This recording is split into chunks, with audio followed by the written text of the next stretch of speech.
नमस्कार मंडळी, मी नेहा महाराष्ट्र व्हेज रेसिपीजमध्ये तुमच्या सर्वांचं स्वागत करते। तर आज आपण गोडा मसाला बनवणार आहोत। तर हे जे जिन्नस मी इथे सर्व ठेवलं आहे हे अर्धा किलोच्या गोडा मसाल्यासाठी लागणारा जिन्नस आहे। तर आता तुम्हाला मी ते सांगते काय काय जिन्नस मी वापरलेला आहे यासाठी। तर सुकं खोबरं मी 100 ग्रॅम घेतलेलं आहे, गावरान तीळ 20 ग्रॅम घेतले आहे, इंदोरी धने मी वापरले आहे 250 ग्रॅम।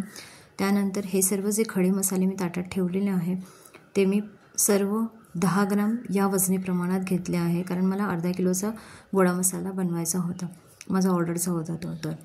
तर फक्त याच्यामध्ये जे आपण जे स्वयंपाकघरात फोडणीमध्ये जे जिरं रेग्युलर वापरतो तेवढे फक्त 20 ग्रॅम घेतले आहे। बाकीचे सर्व पदार्थ जे आहेत त्याच्यातले ते मी 10 ग्रॅम वजनी प्रमाणात वापरलेले आहेत। तर या मसाल्यांमध्ये लवंग, जावित्री, त्रिफळा, खसखस, स्टारफूल, मसाला वेलची, दगडफूल, त्यानंतर तमालपत्र, दालचिनी आणि काळे मिरी हे जिन्नस मी वापरले आहेत। तर आता आपण कृतीला सुरुवात करूया। तर एक जाडबुडाच्या कढईमध्ये सर्वप्रथम मी खसखस पहिल्यारीत्या भाजून घेतली आहे। त्यानंतर आपल्याला याच्यामध्ये गावरान तीळ जे घेतले आहेत ते आपल्याला खरपूस भाजून घ्यायचे आहे।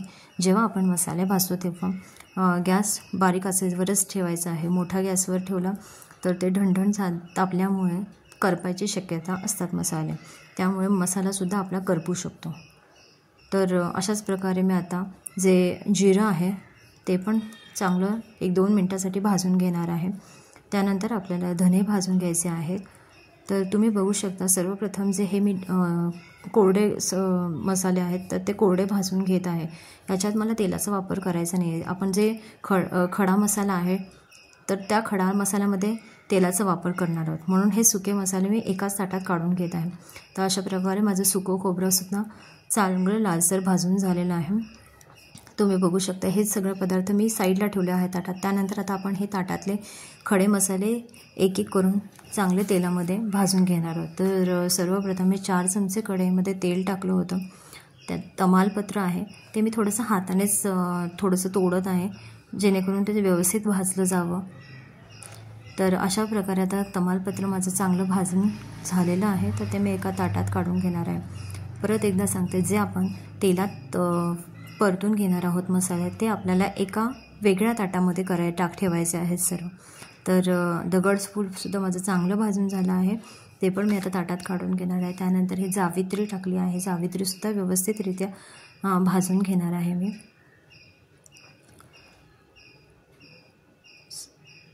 तर तुम्ही बघू शकता आता दालचिनीसुद्धा व्यवस्थितरित्या भाजून झालेली आहे, ती पण आपण आता काढून घेणार आहोत ताटामध्ये एका।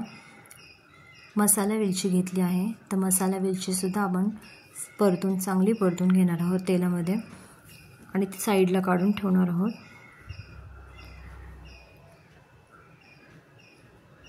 त्यानंतर स्टारफूल किंवा चक्रीफूल म्हणतात, तर ते पण आपण चांगलं भाजून घेणार आहोत।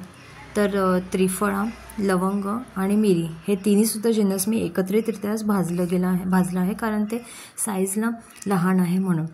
तर तुम्ही सेपरेटली पण भाजू शकता, मी एकत्रितरित्या भाजलं आहे एवढंच। तर बघू शकता माझे दोन्हीसुद्धा मिश्रण मी साईडला एका ताटामध्ये ठेवलेले आहे। तर आता आपण हे मिश्रण सर्व मसाल्याची जी चक्की असते, गिरणी असते तिथे, किंवा डंक किंवा कांडप असतं मसाल्याचं, तिथून आपण दळून घेणार आहोत। तर आता हे मी मसाला कांडपमधून मिश्रण सगळं मसाल्याचं दळलेलं आहे। तुम्ही बघू शकता गोडा मसाला खूप छान झालेला आहे। इवन त्याचा सुगंधसुद्धा खूप छान येतो, त्याचा जो फ्लेवरचा वास असतो ना तो पण खूप व्यवस्थित सुंदर येतो आणि चवीला पण छान झालेला आहे। तर तुम्हाला कोणाला ऑर्डर द्यायची असेल तर मी माझा नंबर डिस्क्रिप्शन बॉक्समध्ये मेन्शन करते, तर माझ्या नंबरवर तुम्ही कॉल करू शकता मला ऑर्डरसाठी। तर अशाच प्रकारे मी बाकीचेसुद्धा मसाले आता लवकरात लवकर घेऊन येत आहे। तर माझी ही रेसिपी गोडा मसाल्याची तुम्हाला कशी वाटली ते कमेंट करून सांगा आणि चॅनलला सबस्क्राईब करा। Thank you so much.